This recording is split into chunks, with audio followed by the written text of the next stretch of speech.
నన్ను చేరిన మరొక ప్రశ్న. నేను ఎప్పటినుంచో ధ్యానం చేస్తున్నాను. నేను ధ్యానం ఆరంభించిన స్టార్టింగ్ రోజులలో అద్భుతమైన అనుభవాలు వచ్చాయి. ఆస్ట్రల్ ట్రావెల్ జరిగింది. చాలా మెసేజెస్ నేను రిసీవ్ చేసుకున్నాను. కానీ గడిచిన కొన్ని రోజుల నుంచి నేను ఎలాంటి అనుభవాన్ని గాని, ఆస్ట్రల్ ట్రావెల్ గాని, దివ్య చక్షు అనుభవాలు గాని నేను పొందలేకపోతున్నాను. ఎందుకని? అని అడిగారు. Let me tell you. ఎవరికైనా ధ్యానం చేసిన ఆరంభ రోజులలో చక్కటి అనుభవాలు రావడం సర్వసాధారణమే. ఎందుకంటే, ఆ రుచి ఏదైతే ఉన్నదో ఆత్మ పొందేటువంటి ఆ రుచిని మనకి పరిచయం చేయడం జరుగుతుందనమాట. ఎప్పుడైతే ఆ రుచి తెలిసిందో, ఆ సాధకుడికి అహంకారం ఉందా అన్న పరీక్ష జరుగుతుంది. అంటే నీకివ్వబడుతున్నటువంటి ఈ విద్య, లేకపోతే ఈ అనుభవాలు నువ్వెలా ఉపయోగించుకుంటున్నావు? అరే! నాకింత గొప్ప అనుభవాలు వచ్చేసాయి అని నీకు నువ్వు మిగతా వాళ్ళకంటే గొప్పగా అనుకుంటున్నావా? ఒకవేళ అలా అనుకుంటున్నట్లయితే గనక నీకిది వర్తించదు. నీకిది ఇవ్వను. ఇక మీదట ఇది నీది కాదు అని ఈ విశ్వం మన నుంచి ఆ అనుభవాలన్నీ తీసేస్తుందనమాట. బికాజ్ ఎవరైతే అర్హత పొందున్నారో వారికి మాత్రమే అందివేయబడతాయి ఇవన్నీ కూడా. మరి అర్హత అంటే ఏమిటి? స్వీకరించిన దాన్ని ఏ విధంగా సద్వినియోగపరుచుకుంటున్నామో, ఏ విధంగా దాన్ని ది బెస్ట్‌గా యుటిలైజ్ చేస్తున్నామో. ఒకవేళ మీరు దాన్ని యుటిలైజ్ చేసే విధానము మిమ్మల్ని మీరు మిగతా వ్యక్తులకు ప్రొజెక్ట్ చేసుకోవటానికి గాని, లేదా మీ గొప్పతనాన్ని చాటుకోవటానికి కానీ, లేదా మీకొచ్చిన అనుభవాల యొక్క వివరణను ఇంకెవరికో ఉపయోగించటానికి గాని, హ్మ్. నాకు నీ కోసం ఇలాంటి మెసేజొచ్చింది.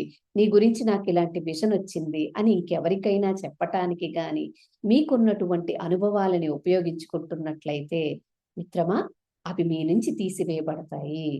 అలా కాదు. కొంతమంది ఇలా ఇప్పటికీ కూడా కొన్ని సంవత్సరాల నుంచి ధ్యానం చేస్తున్నా, ఈ అనుభవాలను వేరొకరి గురించి వాళ్ళకొచ్చినటువంటి సమాచారాన్ని తెలియజేస్తున్నారు కదా! అని మీలో ఎవరైనా అడిగితే లెట్ మీ టెల్ యూ. ఏ వ్యక్తి అయితే తనని తాను బాహ్య ప్రకటనలు చేసుకుంటారో, తనకు దివ్య చక్షువు ఉత్తేజితమైనదని, లేదా తను ఇంకేదైనా సిద్ధి పొందానని, తను ఇది చేయగలని, అది చేయగలనని తనని తాను బాహ్య ప్రకటన చేసుకుంటారో, ఇది నేను ప్రత్యేకించి మీకు చెప్పక్కర్లేదు. ఎవరైతే తనని తాను హెచ్చు చేసుకుంటాడో, ఐయామ్ థిస్, ఐయామ్ థట్ అని చెప్పుకుంటారో, అటువంటి వారికి మనసు పనిచేస్తుందని అర్థమనమాట. హ్మ్. మనసు పనిచేసినప్పుడే తనకు ఈ సిద్ధి ఉందని, తన దివ్య చక్షువు ఉత్తేజితమైనదని, తాను ఇది చేయగలని, అది చేయగలని బాహ్య ప్రకటనలు చేస్తారు. ఆ బాహ్య ప్రకటనలు చేస్తున్నప్పుడు వ్యక్తి తాలూకా జ్ఞానము ఏ స్థితిలో ఉన్నదన్నది ఒక జ్ఞానికి మాత్రమే అర్థమవుతుంది. ఎందుకంటే ఒక సాధకుడు తనని తాను ప్రకటించుకోవటానికి ఇష్టపడడు. ఎందుకంటే తనకున్నటువంటి సిద్ధులను సంరక్షించుకోవాలి. ఎందుకు?